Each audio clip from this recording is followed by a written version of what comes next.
Fala pessoal, tudo bem com vocês? Estou aqui no YouTube. Encerrou aqui agora a apresentação dos resultados do segundo trimestre de 2023 do Banco Itaú. Acompanhei também a apresentação dos resultados e vou trazer aqui esses resultados para vocês. E a gente vai fazer alguns comentários também de como pode impactar outros ativos, tá? Responde logo aqui embaixo se você tem as ações do Banco Itaú e o que é que você acha desses resultados agora que o banco divulgou. Bom, aqui a gente está com os slides da apresentação dos resultados do segundo trimestre de 2023 do Banco Itaú, que inclusive foi hoje, 8 de agosto de 2023, tá? E isso pode ser muito importante para a gente entender outras coisas, tá? Inclusive aspectos do setor imobiliário, envolvendo fundos imobiliários, tá? E a gente também pode falar um pouquinho aqui sobre a Itaúsa. Mas antes de qualquer coisa, por favor, deixe seu joinha nesse vídeo. Se inscreva aqui em nosso canal para acompanhar outros vídeos. A gente faz uma rotina aqui de investimentos, vídeos diariamente, aportes também na prática, tá? A gente criou uma carteira aqui no início e estamos acompanhando aí, incluindo alguns ativos nessa carteira. Bom, e outra coisa também, já que eu gostaria de falar, que eu vi o presidente do Itaú, Milton Filho, falando, é sobre a familiarização que o cliente às vezes pode ter com o banco, certo? Muitos clientes às vezes usam os serviços do banco apenas na parte de cartão de crédito ou de empréstimo, mas não tem aquele vínculo direto assim com o banco, de ter como banco pessoal, de tudo que precisar no sentido financeiro procurar naquele banco, né? Seja investimento, cartão de crédito, empréstimo, os consignados da vida, né? Entre outros serviços. E quando existe essa falta, quando o cliente usa o banco apenas na questão de cartão de crédito, isso pode ser um grande problema, né? Porque depois, quando o cliente não conseguir mais pagar aquela fatura daquele cartão de crédito, vai deixar aquele banco de lado. E isso já nos abre os olhos para pensar um pouquinho sobre o Nubank, que, na verdade, isso é o maior problema do Nubank, porque acabou liberando muito crédito a todo tipo de cliente, acredito que seja para divulgar os serviços do banco, mas acaba que o banco não consegue fidelizar aquele cliente para outros serviços, como por exemplo, trazer salário para o Nubank, pegar outros serviços do Nubank e na maioria dos casos os clientes do Nubank focam apenas em consumir a linha de crédito que o Nubank oferece e muitos dos casos às vezes são clientes que não conseguem pagar as faturas, principalmente por terem altos limites, tá? E as faturas acabam vindo altas também e não conseguem pagar. É que o grande propósito do Itaú é não só liberar carteira de crédito para os clientes, mas sim fidelizar o cliente em vários outros serviços que o banco oferece, tais como financiamento, empréstimo, inclusive o cartão de crédito, serviços envolvendo seguros. Então tudo isso faz com que o cliente tenha o Itaú como seu banco principal e todos os outros bancos, por mais que o cliente tenha cartão de crédito daquele banco, aquele banco se torna secundário e isso é muito bom para o banco que está inserido no mercado e tenta se manter, né? Nessa grande competição entre os bancos, o banco tenta se manter dessa forma e é tanto que o Itaú está aí há tantos anos, né? Sempre crescendo, alcançando patamares de banco que outros bancos não têm, pelo menos aqui no Brasil, e se dá justamente por conta dessa política muito boa. E os destaques consolidados do trimestre, né, agora envolvendo o segundo e o primeiro trimestre de 2023, a gente tem um resultado recorrente gerencial de 8,7 bilhões. Isso realmente é muito bom, tá? Teve um aumento aí de 3,6%, mas aí eu quero chamar a atenção para a margem com o mercado, que foi de 1,1 bilhão, e um crescimento de quase 66%. Isso é muito difícil de você encontrar em outros bancos aí. O Itaú consegue fazer essa proeza, tá? Por isso que o Itaú consegue entregar tão bons resultados e no meu ponto de vista,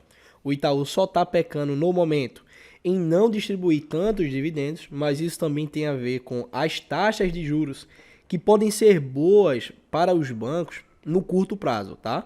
Mas como a gente já tem taxas de juros aí nas alturas durante há um bom tempo, isso com certeza prejudica os bancos, principalmente porque o atacado fica parado, né? O varejo em geral fica parado. Essas grandes empresas do atacado e do varejo são, digamos assim, as principais empresas que buscam os serviços dos bancos. Então, como os bancos em gerais não se beneficiam tanto dessa taxa de juros a longo prazo, né? Médio e longo prazo, o Itaú acaba também não se beneficiando disso e é uma das consequências a não distribuição tão boa assim, né, de dividendos. Embora todos os meses estejam distribuindo alguns centavos, para mim isso não é tão interessante. Bom, aqui é algo muito importante para a gente prestar atenção, que é justamente a questão da carteira de crédito. Então perceba o seguinte, ó, o cartão de crédito com relação a junho de 2023, né, que é o segundo trimestre, e o primeiro trimestre de 2023, teve uma queda, tá, de 1,5%, quando comparado com o segundo trimestre de 2022, teve um aumento de 1,6%. Mesmo assim, quando a gente analisa o primeiro e o segundo trimestre desse ano, a gente vê que o lucro do banco aumentou, ainda que o uso, né, os ganhos com o cartão de crédito tenha diminuído. Isso fala a respeito do que eu iniciei o vídeo falando, que a gente tem que analisar todos os outros fatores, tá? E não só o uso do cartão de crédito. Porque, como por exemplo, quando você tem a liberação de crédito imobiliário, você além de estar fomentando muito no mercado, isso é um setor que o banco ganha muito, e quando compara o primeiro e o segundo trimestre de 2023, a gente vê que o banco teve um crescimento de 1,9%, e até quando se compara com o segundo trimestre de 2022, aí que teve um crescimento muito bom mesmo, de 17%. E aqui eu queria chamar a atenção para justamente essa questão do crédito imobiliário, que a gente já vê que ano após ano vem tendo esse aumento na questão do crédito imobiliário. E com a taxa de juros caindo, é o que eu sempre falo, em algum momento os fundos imobiliários, tá, eles irão performar muito bem como performavam antes da pandemia, ali em 2019, 2018, principalmente os fundos imobiliários de tijolos, tá?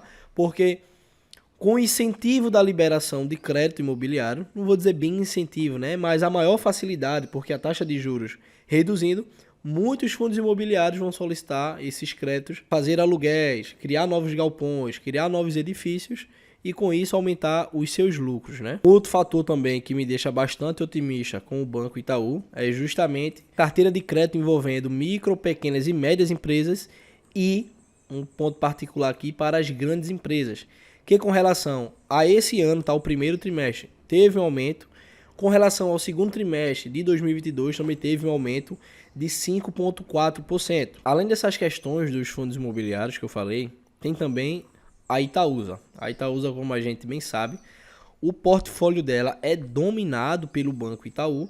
Então, sempre que o Banco Itaú tiver bons resultados, a gente vai esperar também que a Itaúsa acompanhe esses resultados, tá?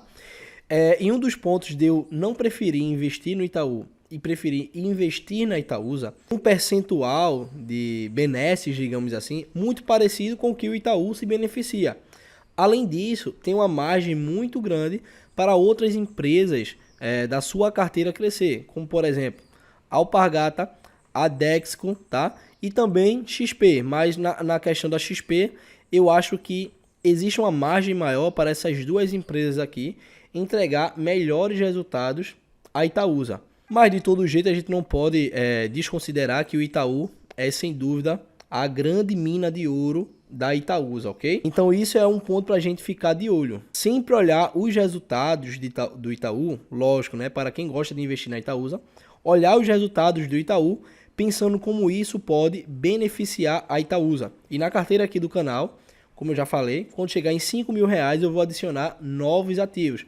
E um desses ativos que eu tenho em mente é justamente adicionar a Itaúsa. E assim como o Itaú, o meu problema com a Itaúsa é justamente essa distribuição aqui muito pífia, né, de dividendos.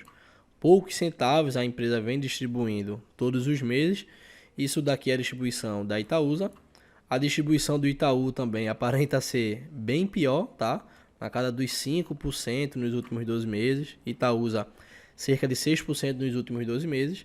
Mas assim, eu acredito que a Itaúsa no longo prazo ainda vai performar muito melhor do que está performando, justamente com a boa performance do Itaú e o crescimento de outras empresas que ela tem no canal, tá?